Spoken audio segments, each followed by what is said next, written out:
Hey guys, it's Shadow. This is episode 4 of my 1k to 1k4 series, and this time we'll be focusing on walling.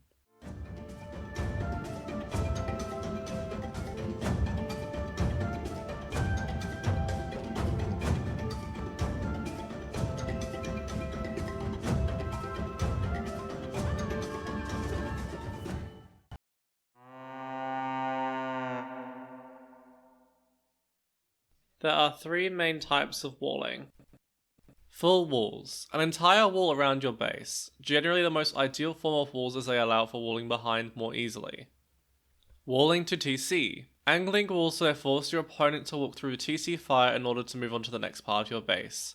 Particularly effective versus infantry and foot archers, less effective versus cavalry. Walling in individual resources. Placing small walls and buildings to protect villages in small areas. Good against melee units but useless versus ranged units. It is extremely important to be able to work out when to wall, how to wall, and where to wall. Each of these will depend on your map, your opponent's strategy, your own strategy, and civ matchup. Generally speaking, you will want to wall the front of your base first. This gives you more time to wall the sides and back as necessary. You must scout your opponent to wall most effectively. Against men-at-arms, drush, and scouts, you will want to wall a little earlier and a bit closer to the TC. Going for large walls against any of these strategies when cleanly executed can cause them to deal a lot more damage than would otherwise be possible.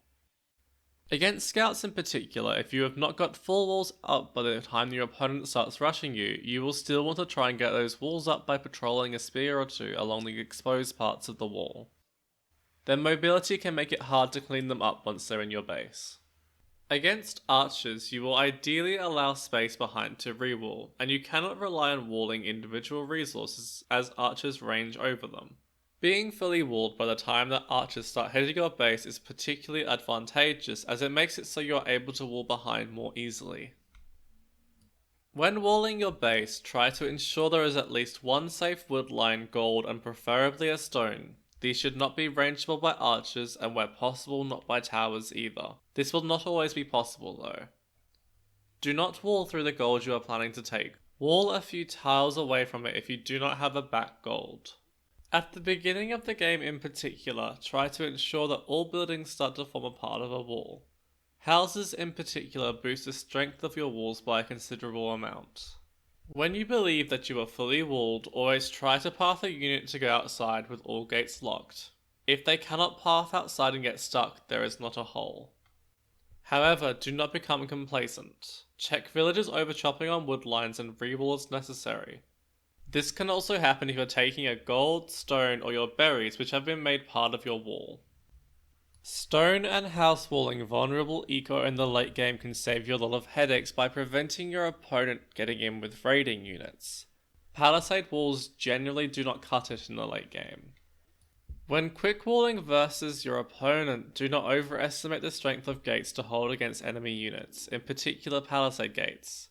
They get no building armor until they are fully built, and as a result they can get destroyed far quicker than any other building foundation. I hope this video has helped you with walling effectively. The next video will be focusing on military upgrades and when to get them. Be sure to leave a like if you enjoyed the video and subscribe to the channel to keep up to date with this series. Thanks for watching.